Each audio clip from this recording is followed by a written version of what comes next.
So today we're talking about spring clean meal nutrition, grocery makers and meal hacks. Okay, why is it important that we do a nutrition reset? Okay, sometimes we get caught up in habits that we have a coffee in the morning, add a little bit of sugar. It's only 1 teaspoon of sugar, okay, or a little bit of chocolate in the afternoon. It's just one piece of chocolate.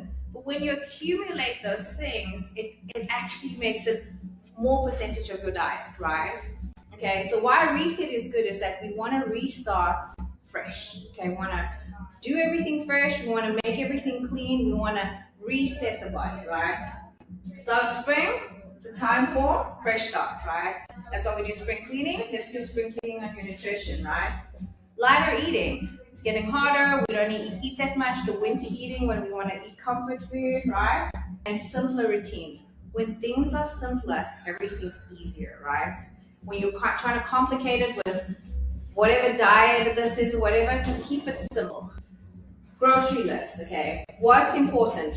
3 main things, okay? Protein, carbs, and fats, okay? Lean proteins. Things like lean beef, chicken without the skin, pork, fish, even things from your vegetables, right? Clean proteins, right?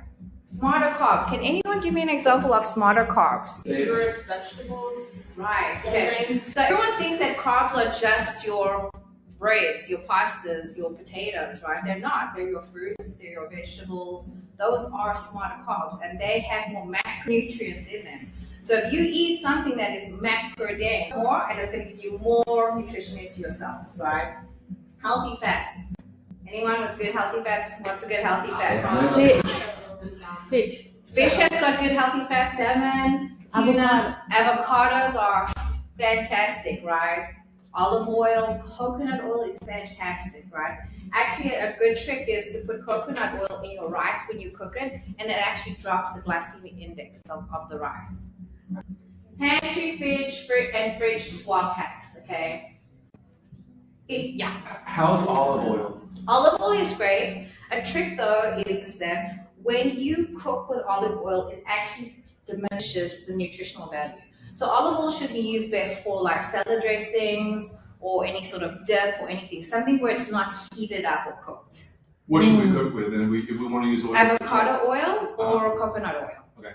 Or butter, actually. Straight up butter. Butter. Bingo. Butter, yeah. Mom, Butter. There's so many nutrients in butter, but be very smart about dairy and butter, okay? Because a lot of times you'll buy something and it'll be like, oh, it's butter or it's milk. But when you read the ingredients, the rule of thumb is it should have 3, maybe 4 ingredients at most, okay? Have you ever picked up milk and you've been like, oh, it's just milk, right? No, there's like blah, blah, blah, blah, words that have 16 letters and stuff like that. Rule of thumb is it should have, usually it's milk, okay, and salt and sometimes enzymes. But that's about it. If it has more than that ingredient, it's obviously filled with a lot of preservatives, things like to make it shelf stable and things like that. That means it's a process. It's not whole. And it's not going to enter your body and stay in your body, because it doesn't know what to do. Your body doesn't know what to do with processed food. So rule of thumb is 3, maybe 4 ingredients at most when it comes to butter and dairy products. But tallow is also a good one. I don't know if you guys like tallow, and ghee is also very good to cook. But again, it's very dense. It's very high in fat. So you just also need to learn how to balance. I've been really into this, like 2 different cooking methods. Yeah, and it's age is advanced glycation type products. So they were saying that a lot of Asian people are aging much slower. It has a lot to do with the cooking methods, so wet cooking methods like steaming and things like that. Yeah. So then unheated form at the end. Right, so you also have to look at Asian people. Even me, just by the way. So Asian people, what is in their diets? Whole foods. Like every meal they always consume a soup. Why? Because it helps with digestion. It helps with processing your food. They eat a lot of complex carbs, a lot of fruits, a lot of vegetables, and we barely cook with a lot of oil. Like we don't really deep fry anything. It's like more like a sear. You know what I mean? But isn't the diet a lot of rice, like white rice, or no? Yeah, but you also have to look at things like, okay, with us, we also our rice we will wash. I don't know how many of you wash your rice when you before you cook it. So that's another thing. Like people are thinking, why are you washing your rice? But there's a lot of things that are on the grain of the rice that we wash off, and I actually wash it 3 to 4 times. And a lot of people have said it's made a huge difference just by washing the rice. And then another trick I told you was to put that coconut oil. Right. And I heard if you refrigerate it overnight, it makes it a more complex. right. So the thing is about that is it's a combination of the two. The coconut oil, they actually did a test done with like the glycemic monitor, and it was the combination of the coconut oil plus the refrigeration. And when you reheat it up, all you have to do is take a block of ice and reheat it, and it makes it super fluffy again. So it's not like hard or anything. Hi. Hi. Welcome. Choices, okay? A lot of times we are buying things that are boxed, okay? And a lot of times there are hidden sugars. So whenever you're seeing any ingredients in your packaging, it's saying low sugar, this, low fat, and this. The problem is we're eating boxed things. When we're eating boxed things, it's what? Processed foods. So switch out what you have for whole foods. So when it says lower sugar choices, things like actual fruits, not fruit juices, because fruit juices removes all the fiber from the fruit. It just takes the actual sugar, and then it's just sugar that's coming through your body, right? Fast, high protein meals, okay? Rotisserie chicken. Go to Publix, get a full chicken and just cut up that chicken and like to go. Like people always say like, oh, I don't have time, but I mean, there's so many quick and easy things that you can do, like even sliced deli meats with cheese. That's your protein, your fat right there, and a piece of fruit, and that's a whole meal in to go. Egg-based meals. There's so many things that you can do with eggs, cottage cheese that you can make a good on-the-go meal or snack, right? Protein smoothies. If you guys are not hitting your protein goals for the day, I mean, I don't know how many of you know how much protein you guys should be consuming a day. Do you guys have a clue more or less how much protein you should be consuming a day? 1 gram per kilogram of body weight. Or like, yeah, so, yeah, per pound. Yeah, so let's say you weigh, Stephen, how much do you weigh? Enough. Let's say Stephen weighs 120. 220. Let's say he weighs 220, okay? His aim should be around 220. Sometimes 220. How much is that? 220 grams? Okay, Yeah. so let's just say, okay, giving you an example, I eat sometimes at a 1 pound ribeye steak, right? And that's close to 90 grams of protein. But it takes me a long time to eat that. So I'll have to eat 2.5 of those. I'll puke.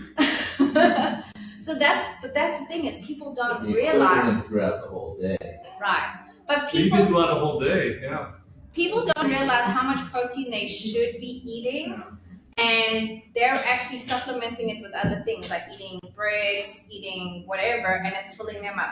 Coffee is a big one where people are consuming a lot of coffee, and it's one of those things that makes you not want to eat. So you'll find you'll have a cup of coffee in the morning, but then you won't be eating because you're not hungry and you're on the go. But where you should actually be supplementing for, like, let me eat my protein first and a carb as well as a fat, and let that take me through the day.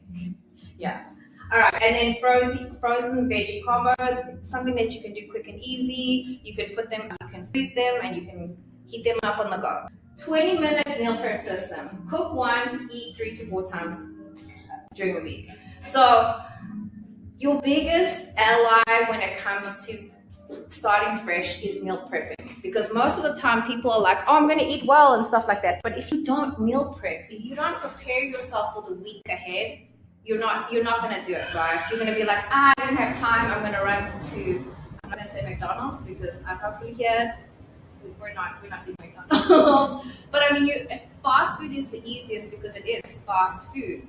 but it's processed and it's not good for you, right? So if you're meal prepping, whether it's on a Saturday or a Sunday, and you're like, I have these meals in the fridge ready to go. Again, sometimes it takes guys, help yourself to some So Kiki guys, invited us with some protein donuts if you guys wish. All right. Does anyone here do any sort of meal prep? Nice. Yeah.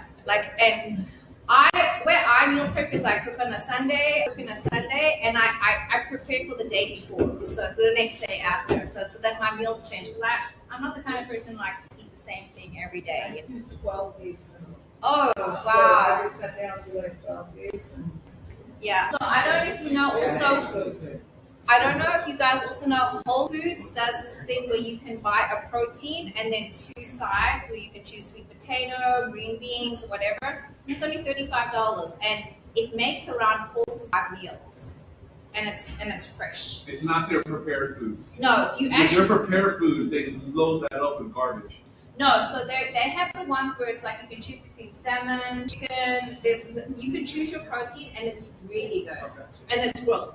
I mean, again, are they cooking with?